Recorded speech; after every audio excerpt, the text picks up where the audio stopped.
importa cuántas veces los hijos de Dios tropiecen y caigan o queden atrapados, el Padre, este Padre amoroso y compasivo, siempre está atento y esperando por algún corazón que decida pasar por ese punto de quiebre que hablábamos la primera semana y decida arrepentirse en su presencia.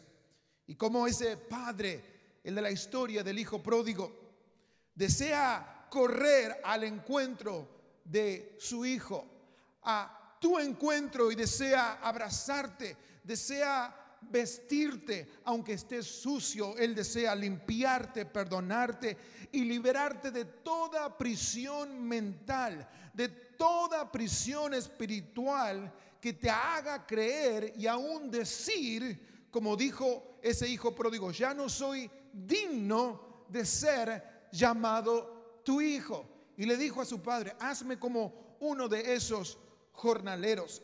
Y esta secuencia se va repitiendo o se viene repitiendo desde el primer hombre en la creación y la primera mujer.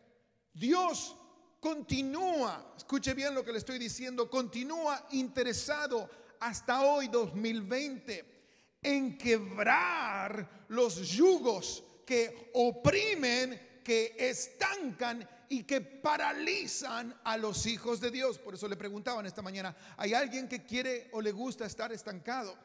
Si a usted le gusta estar estancado, paralizado y prisionero, entonces es muy posible que todavía no ha conocido al libertador, que usted no ha tenido un verdadero encuentro con Jesucristo, con el Rey de Reyes y el Señor de Señores, porque Él ha venido a liberar a su pueblo. ¿Cuántos dicen amén? Hubo un profeta llamado Nahum. ¿Cuántos sabían que hay un libro de la Biblia que se llama Nahum? Wow. Nahum fue el séptimo de los 12 profetas menores, que en los tiempos de Nínive trajo una palabra directa de Dios para el pueblo. Y quiero que lea conmigo, va a estar aquí en las pantallas, porque si le pido que lo encuentre, quizás vamos a tardar un poquito más. Libro de Nahum, capítulo 1, versículo 12 y 13, dice: así dice el Señor: aunque los asirios sean fuertes y numerosos, serán arrancados y morirán. Y a ti, Judá, ahora hablándole al pueblo, aunque te he afligido, no volveré a afligirte. Ahora, apliquemos el principio de esta palabra. Apliquemos hoy el principio de lo que significa esta lectura que acabamos de leer. Aunque haya tormentas fuertes, aunque los pecados aún que hayas estado cometiendo, aún hasta el día de hoy, o ayer mismo a la noche, o hoy a la mañana, por más grandes que parezcan ante tus ojos, o aunque los dolores sean numerosos, dice el versículo 13: voy a quebrar el yugo que te oprime y voy a romper tus ataduras. Yo no sé usted, pero esto es palabra de Dios. Hay alguien en esta mañana que comienza a recibir esta palabra que Dios nos está hablando y te está diciendo: iglesia, no importa qué, aún yo te he afligido un tiempo, pero ahora voy a quebrar el yugo que te oprime y voy a romper tus ataduras. ¿Hay alguien que lo cree? Quiero que lo digan esta mañana: yo lo creo. Aleluya. Tiene que nacer de usted. No puede esperar a que yo trate o intente o logre convencerlo, porque si un pastor solamente lo convence con palabras carismáticas o con formas persuasivas, pero no es la palabra de Dios la que le abra a su corazón, será solamente un convencimiento pasajero. Usted debe creer en esta mañana, el día de mañana también, el martes, el miércoles y cada día de su vida, que Dios te está diciendo: no importa lo que has hecho, no importa cuánto aún te has atado, yo vengo a liberarte, voy a quebrar el yugo que te oprime y voy a romper esas ataduras. Yo no sé usted, pero quiero ser libre. Hoy varias de las canciones, yo no sé si se pusieron de acuerdo. Honestamente, ni mi esposa había leído mis notas y Lupe también leyó un versículo que voy a leer. Pero hay algo que Dios está claramente queriéndonos hablar en esta mañana.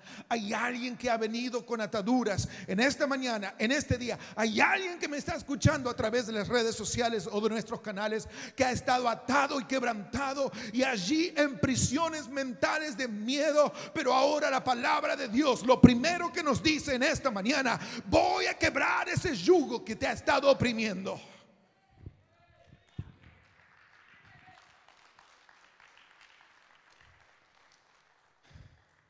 Voy a romper las ataduras. Yo lo recibo.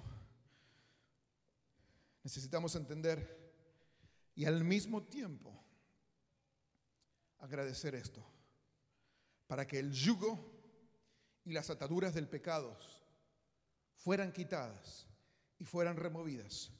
Se necesitaba un sacrificio. Se necesitaba alguien que pague el precio. Alguien debía pagar. La ley era pesada. La ley era difícil, por no decir casi imposible de cumplir. Y la misma ley en la palabra de Dios dice y aclara que quien no cumpla y practique fielmente toda la ley, dice simple y sencillamente, es maldito. Por ende, esa maldición de la ley necesitaba quebrarse. Y aquí viene el primero de los 3 puntos simples, sencillos y claros que les vengo a traer en esta mañana. La cruz, diga conmigo, la cruz. La cruz fue el punto de quiebre de la ley. La cruz fue el punto de quiebre de la ley. Quiero que lea conmigo en el libro de Gálatas para que vayamos entendiendo. Gálatas capítulo 3, versículo 10, 11 y 12. Vamos a leer en el nombre de Jesús. Dice: todos los que viven por las obras que demanda la ley están bajo ¿qué cosa? Léalo usted, es palabra de Dios. Todos los que viven por las obras que demanda la ley están bajo maldición. Porque está escrito: maldito sea quien no practique fielmente todo lo que está escrito en el libro de la ley. Versículo 11, la palabra es muy clara. Ahora bien, es evidente que por la ley nadie es justificado delante de Dios, porque dice: el justo vivirá ¿por qué cosa? Por la fe y no por las obras. Ahora el versículo 12 dice: la ley no se basa en la fe. Por lo contrario, quien practique estas cosas vivirá por ellas.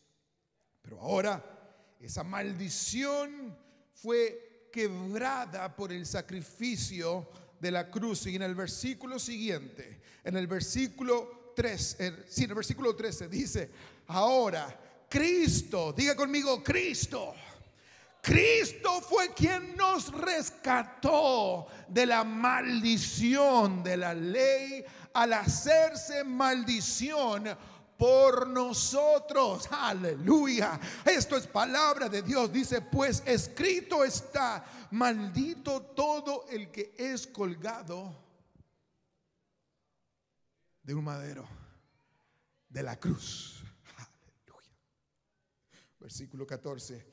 Así sucedió para que por medio de Cristo Jesús la bendición prometida a Abraham llegara a Argentina, Estados Unidos, México, Guatemala, Honduras, Nicaragua, Venezuela, Colombia, Puerto Rico, República Dominicana, a todas las naciones.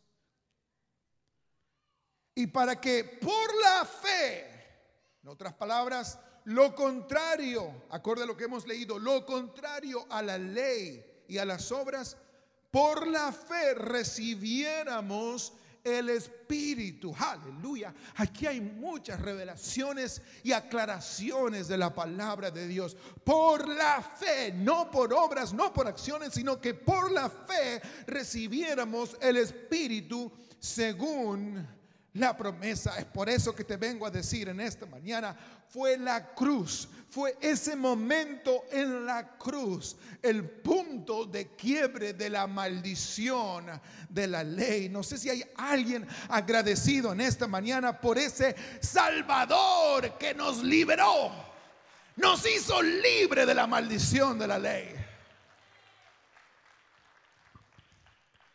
Voy a hacer una pausa aquí, déjeme por un instante entrar un poquitito más profundo y voy a salir rápido, pero una breve pausa, porque algunos confunden, ahora como pastor hablando de la palabra de Dios estrictamente, para aclarar algunas cosas que a veces es necesario entender con claridad. Algunos confunden que cuando Jesús dijo que Él venía a cumplir la ley, eso significaba que Él venía a reafirmar la ley, que Él venía a decir la ley sigue vigente. Y algunos hasta hoy entienden que esa frase de Jesús, que Él vino a cumplir la ley, es que Él vino a cumplir a rajatabla cada aspecto de la ley. Entonces quiero que ahora usted lea conmigo esa interacción y esa dinámica de palabras para que entienda con claridad, porque aún yo en algún tiempo quizás aún entendí eso o me confundió de esa manera. Quiero que lea conmigo en Mateo capítulo 5 versículos 17 y 18. Dice lo siguiente: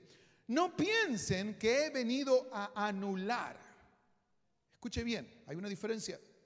No piensen que he venido a anular la ley o los profetas. En otras palabras, Él está diciendo, no piensen que he venido a ignorarla, como hacer como que si eso no existiera. No piensen que he venido a anular ni la ley ni a los profetas. No he venido a anularlos, sino que he venido a darles cumplimiento. A veces por eso cuando diferentes versiones nos aclaran y nos dan otra perspectiva, utilizando el mismo verbo pero conjugado de otra forma, y aquí Jesús claramente está diciendo, yo vine a hacer el cumplimiento de la ley. Yo me convertí y me voy a convertir en ese sacrificio que paga el precio de todo y quiebra finalmente la maldición de la ley que ustedes han estado llevando por años. Yo vengo a cumplir cada parte de esa. En otras palabras, yo vengo a llenar todos los casilleros para que sea el fin y que comience la gracia. Versículo 18: les aseguro que mientras existan el cielo y la tierra, ni una letra ni una tilde de la ley desaparecerán. Diga conmigo, ¿hasta qué? ¿Hasta qué? ¿Qué cosa? Todo se haya cumplido. Y vaya si se cumplió en la cruz del Calvario. Por eso leímos en Gálatas, la cruz fue el punto de quiebre de esa ley. Jesucristo allí colgado sobre el madero, al anunciar esas palabras, consumado es, ya está todo hecho, aquí se terminó, la obra de redención ya está hecha, ahora todos son libres. ¿Cuántos me siguen en esta mañana? Aleluya. Por eso en esta mañana vamos y estamos recordando y agradeciendo el sacrificio de la cruz. Punto número 2. El poder del pecado necesitaba también ser quebrado. Libro de Romanos capítulo 6 versículo 10. Dice, cuando Él murió una sola vez, a fin de ¿qué cosa? ¿Sí está leyendo conmigo? A fin de quebrantar, a fin de quebrar el poder del pecado. Pero ahora que Él vive para la gloria de Dios. Y ahora, ¿cómo aplica esto a nosotros? Así también ustedes, usted y yo, considérense desde ahora muertos al poder del pecado y ahora vivos para Dios por medio de Cristo Jesús. Aleluya. En otras palabras, por su muerte puso fin al poder del pecado. En la cruz, allí el poder que había sobre la humanidad, el poder opresor del pecado, las cadenas de las maldiciones fueron rotas allí en la cruz del Calvario. Aleluya, aleluya. Oh, yo estoy agradecido a Dios por esto, iglesia. Ahora entienda esto. No significa que ya no hay pecado, no confunda, sino que ahora significa que ya no vivimos para complacer a los deseos de nuestra carne. Ya no vivimos esclavos del pecado. Y si hay alguien que todavía y aún está escuchando esta predicación y está diciendo, bueno, yo me siento aún esclavo, yo me siento aún aprisionado, yo me siento atado a ciertas acciones o rutinas o hábitos que yo sé que no son del agrado de Dios, porque esencialmente estoy hiriendo a su creación. Eso es una forma muy fácil de identificar un pecado en tu vida. Si hay algo que tú estás haciendo, si hay algo que tú estás constantemente actuando que te hiere a ti o hiere a alguien más, en otras palabras, hiere a la creación de Cristo, eso califica como pecado. ¿Cuántos me siguen? Se la estoy haciendo muy sencilla para que usted mismo identifique, porque dice, voy a leer la lista de pecados en la Biblia. Dice, hechicería, borrachera, no. Adulterio, no dice nada de internet, no es pecado. Pero si por internet, no dice nada de la gente en mi trabajo, no dice nada. ¿Y sabe qué? Ahí es donde nosotros debemos identificar que si nuestras acciones, nuestros hábitos están hiriendo a la creación de Dios, eso me incluye a mí, eso incluye a mis hijos, eso incluye a mi esposa, eso incluye a su iglesia, eso incluye a mi jefe, eso incluye a cada una de las personas que me rodean, entonces es algo que se está repitiendo, es algo que me mantiene atado, es algo que me mantiene allí como si yo tuviera una soga y una piedra y me hunde constantemente, no puedo salir, me siento preocupado, me siento cargado. Y alguien quizás cruzó esas puertas en esta mañana con esa sensación de atadura, de opresión por parte del pecado, pero en esta mañana justamente vengo a traerte una gran noticia, y es que esa cruz, el punto de quiebre del pecado y del poder del pecado en tu vida, fue la cruz del Calvario. Fue el Salvador allí haciéndose maldición por nosotros, derramando su sangre para perdonarnos y para que tú hoy mismo puedas comenzar de nuevo. ¿Cuántos me escuchan? Ahora, por el sacrificio de la cruz, por el amor de un Salvador y por medio de la fe, Cristo está diciendo, ese último versículo que leímos, ahora vive en nosotros, vive en nuestro corazón. Finalmente podemos decir, como dijo el apóstol Pablo, en lugar de como dijo el hijo pródigo, ya no soy digno de ser llamado tu hijo. Mire lo que dice aquí el apóstol Pablo a los Gálatas, en Gálatas capítulo 2 versículo 20, dice, ya no vivo yo, ahora Cristo, aleluya, Cristo vive en mí. Es decir, ya no vive el hombre, el viejo, el pecador, el atado, el aprisionado, el oprimido. Ya no vive ese Pablo, ese que antes estaba oprimiendo incluso a los demás, ese que antes estaba constantemente en acciones que se iría a sí mismo e hería a los demás. Ahora ya no vive más, ya no vive más por el poder de la cruz. Ahora Cristo vive en mí, aleluya. Y ahora dice, escucha bien, no sé si no puse Gálatas 2:20, versión 1960. I'm sorry, but I like, yeah, there you go. Con Cristo estoy juntamente crucificado, ya no vivo yo, mas Cristo vive en mí. Y lo que ahora vivo en la carne, lo que hoy vivo en la carne, lo vivo en la fe del Hijo de Dios, el cual me amó y se entregó a sí mismo. El sacrificio de la cruz puso fin a la esclavitud del pecado. El punto de quiebre del pecado fue allí, fue la cruz, donde murió mi Salvador y donde me dio vida y donde me dio esperanza, esperanza eterna en Cristo Jesús, Señor nuestro. ¿Cuántos dan gloria a Dios en esta mañana? ¿Hay alguien que quiera darle alabanza a Dios por un momento? Aleluya. Te alabamos, Señor, te adoramos, Jesús, te exaltamos, Rey de Reyes. Aleluya, aleluya. Por último y punto 3, el Cordero, ese que quita el pecado del mundo, el Salvador. El Cordero, ese sin manchas y sin arruga, necesitaba ser quebrado. Isaías capítulo 53, versículo 5, que ya leímos hoy, dice: mas el herido fue por nuestras rebeliones, molido por nuestros pecados, y el castigo de nuestra paz fue sobre él, y por su llaga fuimos nosotros curados.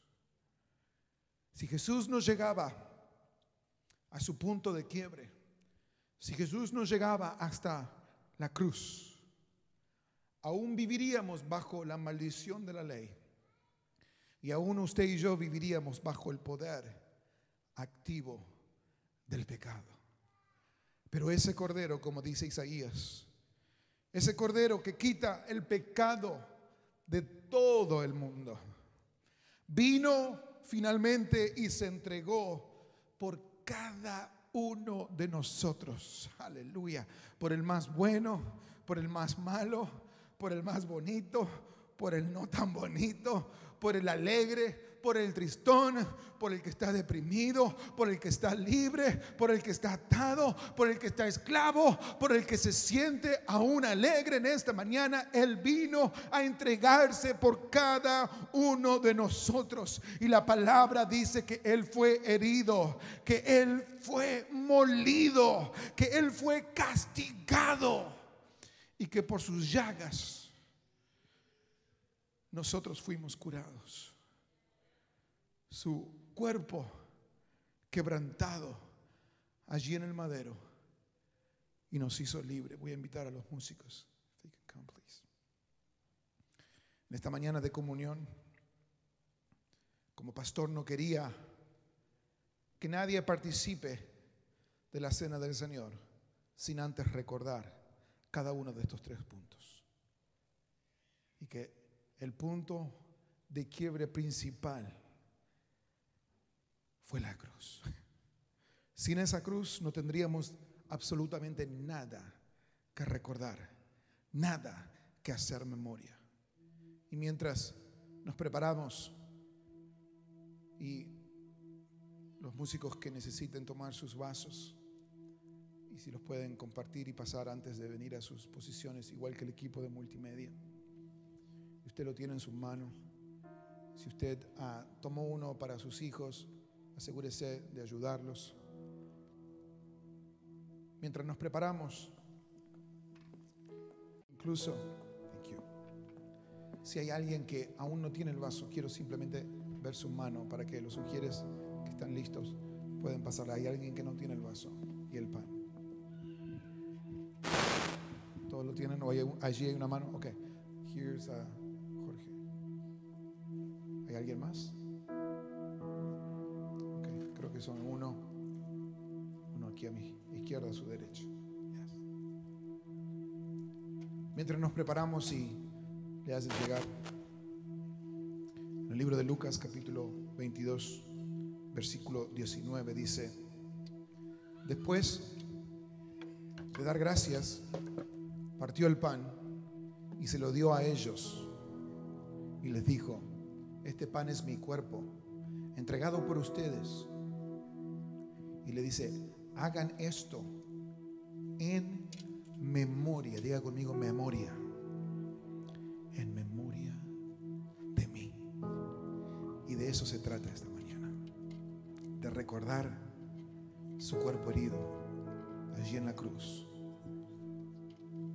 por el pecado y por los pecados de cada uno de nosotros, y que su sangre fue derramada, que su cuerpo fue quebrado para pagar el precio, para salvarte a vos y para salvarme a mí. Ahora, ¿por qué es importante que participemos de esta Santa Cena? Le voy a leer en 1 Corintios capítulo 1 versículo 11. Capítulo 11 versículo 26. Dice: así pues, todas las veces, cuantas veces sean. No dice que hay una frecuencia, que si hay que hacerlo todos los domingos, o cada 2 semanas, o cada 3 semanas. A veces hay puntos de discusiones y dice, bueno, deberían suceder más frecuentemente. Lo hemos hecho hace un par de meses atrás, durante la cuarentena extrema. Ahora dice: todas las veces, cuantas veces sean, que comieres este pan y bebieres esta copa, la muerte del Señor anunciáis hasta que Él venga. ¿Cuántos me siguen? Esa es la palabra de Dios. Por resultado, la razón principal de participar hoy es recordar el gran precio que a Él le costó nuestra salvación, el punto de quiebre de la cruz, y el de también ser parte, ahora copartícipe de su cuerpo y de su sangre. En otras palabras, estamos recordando lo que Él hizo en el pasado, es decir, su muerte, y cómo afecta nuestro presente, es decir, nuestra salvación, y lo que Él hará, porque dice hasta que Él venga, lo que Él hará en un futuro, es decir, que va a volver por una iglesia que ha estado recordando y haciendo memoria en agradecimiento de lo que Él ha hecho por nosotros. Iglesia, no nos podemos olvidar, no nos podemos meter en una rutina constante de música, de luces, de alabanza, de leer solamente la palabra de Dios y de llenarnos y de pedir que Dios nos bendiga y que nos traiga esto, nos traiga lo otro, nos traiga paz, nos traiga bendiciones, nos traiga provisiones, y nos olvidemos del sacrificio de la cruz. Él viene a buscar una iglesia que se ha preparado y que ha recordado. Dice: todas las veces que lo hagas, mi muerte estás anunciando hasta que yo vuelva.